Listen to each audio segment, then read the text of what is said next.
Good evening students. Avinash sir के Sharma classes channel में आपका स्वागत है। और जैसा कि मानता हूं कि मैं आप लोग बहुत अच्छे से अध्ययन कर रहे होंगे, क्योंकि बोर्ड एग्ज़ाम आपके बहुत ही करीब है। और कुछ स्टूडेंट्स ने मुझसे कमेंट किया था कि सर आपकी वीडियो क्वालिटी में जो साउंड है वो क्लियर नहीं आ रही है। तो मैंने कहा कि साउंड जिसमें क्लियर हो ऐसा मैं वीडियो बनाऊंगा। तो आज आप देखिए, आपके स्क्रीन पर वही लेसन है आपका, अ लेटर टू गॉड, जो जीएल फ्यून्स ने लिखा है। इसकी मैं समरी आपको हिंदी में बताऊंगा ताकि आप अच्छे अंक स्कोर कर सकें। एंड जितने भी क्वेश्चंस एंड आंसर्स हैं मैंने इसके सेकंड पार्ट में कवर करवा दिए हैं। तो आप सबसे पहले इसकी हिंदी में समरी देखें। तो जैसा कि आपको दिख रहा है कि दिया गया एक किसान जो आपके फ्रंट पे स्क्रीन में देखेंगे, किसान जो अपने खेतों में है। तो ये जो किसान है यही लेंचो है, इसका मेन कैरेक्टर है इस कहानी का, लेंचो। तो जीएल फ्यून्स के द्वारा इस आनंददायक कविता को आनंददायक लेसन को बड़े मस्ती में आप पढ़िए और ध्यान से सुनिए, और जो बहुत इजीली आपको समझ में आए। आपका फर्स्ट चैप्टर है। तो देखते हैं, इसके बारे में चर्चा करते हैं। इसमें आपका दिया गया है अ लेटर टू गॉड। कहानी के लेखक जीएल फ्यून्स हैं। वह उस समय के महानतम लेखकों में से एक थे। वे एक मैक्सिकन कवि है। मैक्सिकन मतलब आप जानते हैं कि एक आपका अमेरिका जो महाद्वीप है, साउथ में नॉर्थ में दोनों के बीच में मैक्सिको की खाड़ी है। तो वहाँ की ये राइटर हैं जिन्होंने अपना वहाँ का करेंसी बताया पैसो। तो ये उपन्यासकार और पत्रकार भी थे। कहानी ईश्वर में निर्विवाद विश्वास होने के विचार के इर्द गिर्द घूमती। कहने का मतलब इसका जो मेन कैरेक्टर है वो भगवान पर इतना यानी गॉड पर इतना विश्वास करता है जितना आज के जमाने में कोई कर ही नहीं सकता है। तो देखते हैं, यहाँ की कहानी एक लैटिन अमेरिकी देश में हो रही है। लेंचो किसान जो कहानी का नायक है, भगवान को एक पत्र लिखता है। और पत्र क्यों लिखता है, क्या वजह है, इसके फलस्वरूप क्या होता है, इसके बारे में आपको जानकारी आप इन वर्डों पे मेरे ज़्यादा ध्यान दें। और क्योंकि जो लिखा आपके स्क्रीन पर वो आपके सपोर्ट के लिए, थोड़ा अगर चाहें तो आप इसको देख कर भी पढ़ लें, लेकिन मेरे वर्ड्स पे ज़्यादा ध्यान दीजिए आप लोग। तो देखते हैं, लेंचो एक समर्पित किसान है। वह अच्छी फसल की उम्मीद कर रहा था। हालांकि उनके दुख के लिए ओलावृष्टि आई। ओलावृष्टि के मतलब ओले गिरे। तो सबसे पहले मैं आपको बताऊंगा, मेरे वर्ड्स पर आप लोग ध्यान दें, कि लेंचो एक गरीब किसान था लेकिन पढ़ा लिखा था। थोड़ा बहुत पढ़ा लिखा था, अधिक पढ़ा, वेल एजुकेटेड नहीं था। तो गरीब भी था, तो उसने सोचा अगर कहीं किसी भी सिटी में अगर हम प्लॉट लेके रहेंगे, कस्बे में लेके रहेंगे, तो हमें अधिक धन देना पड़ेगा। उसके पास रुपए थे नहीं, पैसे थे नहीं, यानी पैसों पैसों थे नहीं। वहाँ की करेंसी, जहाँ की कहानी, वहाँ पैसों बोला जाता है। अपने यहाँ जैसे रुपए रुपए बोला जाता है, कहीं डॉलर बोला जाता है। तो लेंचो ने क्या किया, एक पहाड़ी थी, ढलान युक्त ढालू पहाड़ी थी, लो हिल थी। उसके टॉप पे उसने क्या किया, अपना एक मकान टाइप, अपना घर टाइप का बना लिया, बंगला टाइप का बना लिया। और उसने क्या किया, वहीं पे उसकी बीवी और बड़े छोटे बच्चे जो थे वो भी रहने लगे। और उसने क्या किया, ढलान पर ही अपने खेत वगैरह खेती भी करने लगा। आपने देखा होगा, उत्तराखंड जाइए आप, मसूरी जाइए, तो आपको देखेंगे ढलान पे कैसी खेती होती है। तो ऐसी वो भी खेती करने, उसकी खेती उस साल बहुत अच्छी थी। वहां से कस्बा दूर पड़ता था। तो क्या हुआ, एक बार की बात है कि वो सोच रहा था अगर थोड़ा और पानी मिल जाए, अगर बारिश हो जाए, तो मेरी जो खेती है बहुत अच्छी हो जाएगी। और आप तो वैसे भी जानते हैं किसान के लिए जो खेती है तो बहुत ज़्यादा मायने रखती है, वैल्यू रखती है। तो अचानक उसने देखा कि नॉर्थ ईस्ट एरिया से आसमान में, स्काई में पर्वत पर्वत जैसे दिखाई पड़ रहे थे, यानी बादल, बहुत काले काले बादल थे। उसने बादल को माउंटेन का क्लाउड बोला। तो उसने कहा लग रहा है जैसे पर्वत ये आसमान में दिख रहे हैं, हाँ, विशाल काले बादलों की पर्वत है, लगता है बारिश होगी। उसने अपनी वाइफ से कहा कि मुझे लगता है शायद बारिश हो। तो वाइफ ने भी कहा कि गॉड्स विलिंग, ये तो भगवान की मर्जी है। तो बहुत खुश थी। उसने कम्फर्ट डिनर खाने के लिए वाइफ ने बुलाया बच्चों को और अपने पति को। तो लेकिन इसने क्या किया, इसने देखा कि शायद बूंदे गिरने लगे। ये देखने के लिए, अपने बॉडी पर वर्षा की बूंदों का आनंद लेने के लिए ये खेतों में गया। तो खेतों में जब वो गया तो वर्षा की छोटी छोटी बूंदें गिरने लगी। छोटी बूंदों को उसने 5 सेंट्स के बराबर कंपेयर किया। छोटी बूंदों की तुलना 5 सेंट के बराबर, यानी 5 सेंट के, और जो बड़ी बूंदों की जो इसने कंपेरिजन की 10 सेंट के बराबर। तो किसान के लिए वैसे भी ये जो बारिश होती है, आसमान से जो बारिश होती है, वो सेंट यानी पैसों के बराबर तो होती है, जो उससे मनी अर्जित होता है। तो यही सोच के बड़ा खुश था। तो वो जैसे ही आता है खेतों पर, तो खेतों में जाता है और वर्षा की जो बूंदें थी उनका इसने क्या लिया, आनंद लिया। और फीलिंग करने के बाद आता, बहुत खुश होता है। लेकिन उसे क्या पता क्या होने वाला। अचानक से तेज हवा चलने लगी, strong wind begin to blow, बहने लगी। और उसी के साथ साथ बड़े बड़े हेलस्टोन, बिग हेलस्टोन्स भी क्या करने लगे, वर्षा के साथ साथ गिरने गिरने लगे। तो हेलस्टोन्स होते हैं बड़े बड़े ओले, बिग हेलस्टोन्स, बड़े बड़े ओले गिरने लगे। तो भाई अब तो इसका ये तो टेंशनाइट हो गया बहुत। इसने कहा हे प्रभु जल्दी से बंद हो। लेकिन क्या क्या किसी की चलती है। तो ओलावृष्टि भयंकर रूप से हुई, 1 घंटा तक हुई। वहां पर आसपास पहाड़ी में, जितने पहाड़ी के आसपास जहां भी जगह थी सब में ओलावृष्टि 1 घंटे तक जमकर हुई। और बच्चों ने देखा कि ओले गिर रहे, तो बच्चों ने तो इसे सिल्वर कॉइन समझ के उसे उठाने के लिए, ओलों को उठाने के लिए, कलेक्ट करने के लिए दौड़े। उनको क्या पता कि नुकसान है, क्या प्रॉब्लम है। तो बच्चे तो दौड़े। अब क्या होता है कि लैंचो तो बहुत दुखी है। 1 घंटे बाद जब ओलों का गिरना बंद हुआ तो लैंचो की फसल पूरी तरह से नष्ट हो चुकी थी। जितने भी पत्ते थे सब झड़ चुके थे। तो लैंचो ने सोचा कि ओलों ने तो सब बर्बाद कर डाला। जो टिड्डी दल होता है, आप लोगों ने सुना होगा, नहीं देखा होगा तो सुना तो होगा कि टिड्डी दल जो है पूरी फसल को चौपट कर देता है। लेकिन ओले तो उससे भी ज्यादा खतरनाक खतरनाक होते हैं। ओलों ने तो कुछ भी नहीं छोड़ा। लंचो दुखी हो गया और खेतों के बीचों बीच गया और बस यही सोचने, अब मैं क्या करूं। अगर कोई पड़ोसी होता तो उसकी हेल्प कर देता। वहां कोई पड़ोसी भी नहीं था। ऐसी जगह वहां जहां वो रह रहा था, अलोन हाउस था उसका, अकेला घर था। There was no one to help him. वहां मदद करने के लिए वहां कोई नहीं था उसके पास। तो उसने सोचा क्या किया जाए। उसने कहा, दिमाग लगाया उसने। उसने कहा मैंने सुना तो है कि कोई भी भूख से नहीं मरता, क्योंकि गॉड जो है किसी को भूखों नहीं मरने दे। अपनी पत्नी को भरोसा दिलाया कि टेंशन मत लो, भगवान भूखों नहीं मरने देगा। तो वो क्या करता है, फिर पत्र लिखता है।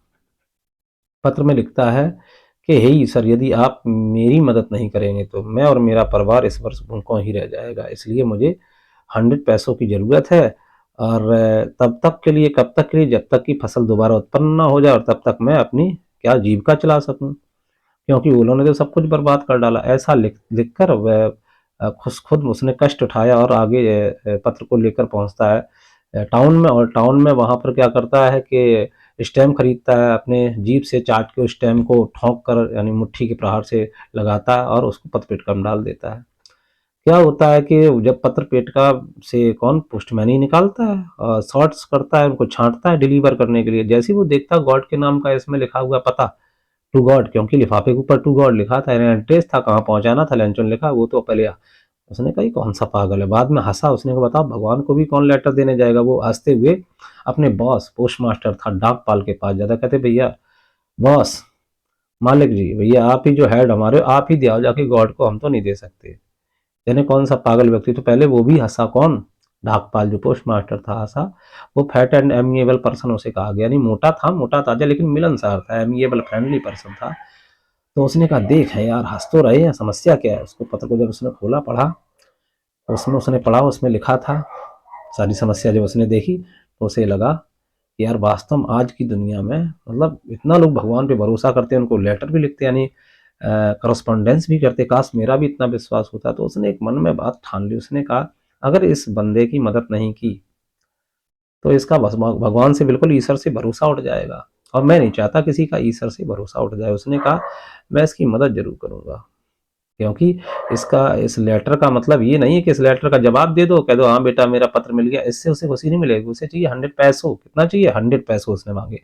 उसने अपने फ्रेंड से और उसके साथ जो एम्प्लॉय वर्क थे उनसे भी कहा यार दान का काम है यार, कर दो, किसी की हेल्प क्या बिगड़ जाएगा। तो इस प्रकार वो काफ़ी कोशिश की, लेकिन 100 पैसों से कलेक्ट नहीं कर पाया। तो ओनली 70 पैसों, 70 मतलब हाफ से थोड़ा एक्स्ट्रा, मोर देन हाफ, आधे से थोड़ा ज़्यादा, मतलब 100 पूरा नहीं, 70 पैसों लगभग एकत्रित किया। और उसने क्या कि मनी ऑर्डर के रूप में पोस्टमैन से कहा नेक्स्ट टाइम जब वो आए लैंचो, तो उसको दे देना, कह देना गॉड की तरफ से। और उसमें एक छोटा सा लेटर डाल देता, उसमें डाकपाल यानी पोस्ट मास्टर लिख देता गॉड, यानी अपना नाम भी नहीं खोलता कि मैंने मदद की, गॉड की तरफ से उसने। ऐसा व्यक्ति था डाकपाल। तो क्या होता है कि नेक्स्ट डे वो होता है लैंचो, वो तो रोज आता था, लेकिन कल वो थोड़ा जल्दी ही आ गया। उसने कहा क्यों भैया, मेरे लिए कोई मनी ऑर्डर लेटर आया था। पोस्टमैन ने कहा हाँ बिल्कुल बिल्कुल आया है, आ जाओ। और उसको वो पैसे दे देता है। तो पोस्ट मास्टर सोचता है कि यार जब ये लेटर को, जब ये पैसे गिनेगा तो बहुत खुश होगा। तो उसने कहा इसके एक्सप्रेशन देखने के लिए पोस्ट मास्टर अपने ऑफिस में ही रहा, वहाँ दरवाजा खोल दिया। उसने कहा यहीं से हम देखेंगे उसके एक्सप्रेशन। और पोस्ट मास्टर तो वहाँ खड़ा ही था।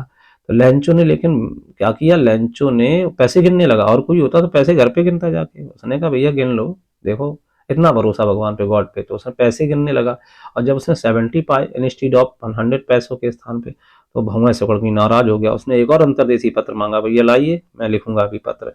और जो पब्लिक राइटिंग टेबल थी, जो मेज पड़ी रहती है पोस्ट ऑफिस में, उसमें वहीं पे लिखना। और जब लिख रहा था तो भौं से कोड़े हुए था, बहुत ज्यादा, जैसे बहुत टेंशन होकर लिख रहा था। तो पता है ये भौं से कोड़ना, लिखते टाइम बहुत ज्यादा स्ट्रेस दिखाना, एक इसके लक्षण होते हैं। जो कम पढ़ा लिखा व्यक्ति होता है, इससे सिद्ध होता है कि वो कम पढ़ा लिखा व्यक्ति था। उसने पत्र लिखा तो पोस्ट मास्टर ने समझा चलो यार कुछ ना कुछ तो अच्छा लिखा होगा। जैसे ही वो पत्र पेटिका में पोस्ट करता है, पत्र डालता है, तो वो जैसे ही चला जाता है, पोस्टमैन तुरंत उसे निकालता, खुश होकर पोस्ट मास्टर के पास आके देखो भैया क्या लिखा है इसमें। तो बॉस जब पढ़ता है तो उसमें लिखा होता है कि गॉड, आपने जो भी मुझे पैसे भेजे, मुझे आप पर पूरा यकीन है कि आपने 100 ही भेजे होंगे, लेकिन मुझे जब मैंने काउंट किया तो मुझे 70 मिले पैसों। मुझे 30 जो बचे हुए, वो भी मुझे उनकी बहुत ही ज्यादा आवश्यकता है। थोड़े भी मुझे 1 रुपए भी कम नहीं चाहिए, 1 पैसों भी कम नहीं चाहिए। क्योंकि और नेक्स्ट टाइम ये याद रखना, गॉड के लिए कह रहा है कि नेक्स्ट टाइम आप याद रखना कि ये जो 30 पैसों भेजो थी, ये डाक के भाई पोस्ट मत भेजना। क्योंकि पोस्ट ऑफिस के जो कर्मचारी हैं, आपने 100 भेजे पैसों, और इन्होंने 30 पैसों चोरी कर लिए। ये बड़े ही चोर हैं, बेईमान हैं, डिसऑनेस्ट पीपल हैं, बंच ऑफ क्रूक है।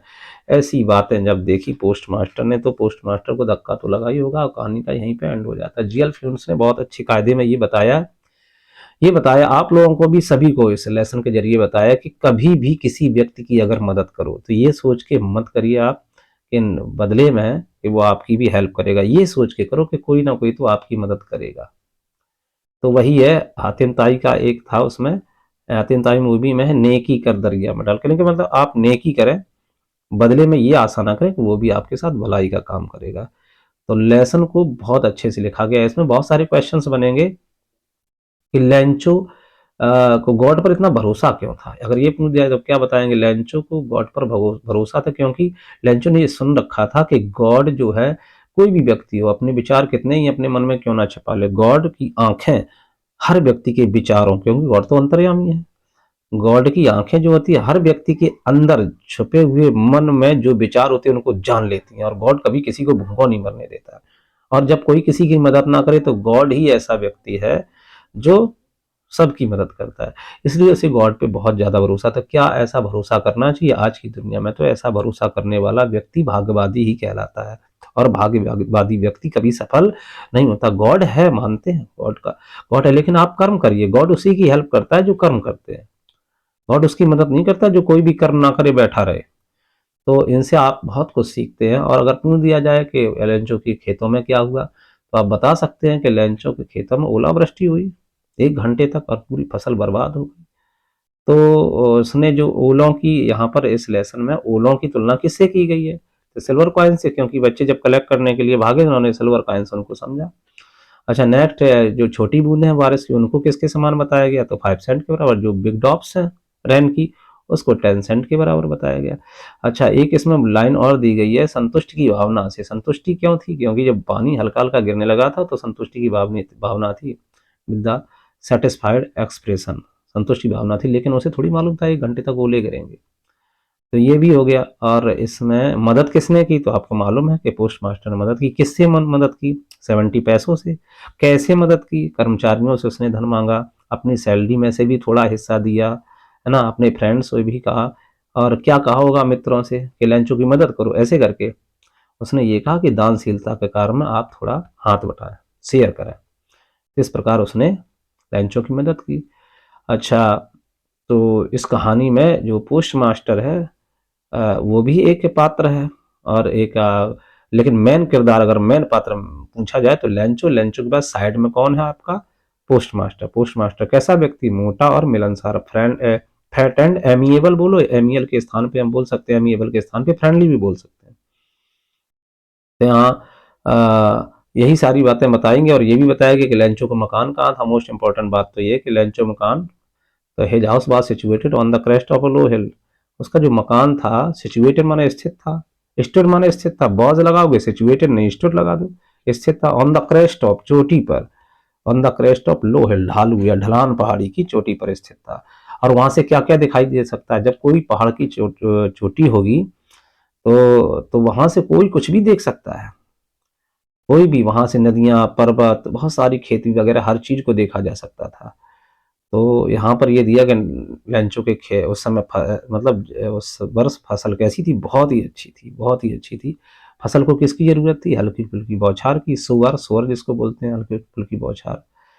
तो और लेंचो किस पर विश्वास करता था, ये भी मैंने बताया। लेंचो का कौन कौन था, फैमिली थी, बच्चे भी थे।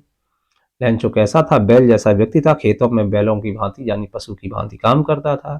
तो इस प्रकार से आपसे ढेरों क्वेश्चन किए जाएं, लेकिन आप आंसर इजीली दे सकते हैं। अगर ये भी पूछ दिया जाए आपसे कि लेंचो जो है फर्स्ट लेटर में क्या लिखा, लेंचो ने फर्स्ट लेटर में यही लिखा था, क्या लिखा था, लेंचो ने फर्स्ट लेटर में लिखा कि अगर आप मेरी मदद नहीं करें तो मैं फिर मेरा परिवार भूखों रह जाएगा इस साल, और मुझे 100 पैसों की जरूरत है ताकि मैं फसल को दोबारा बो सकूं और तब तक मैं जीवित रह सकूं।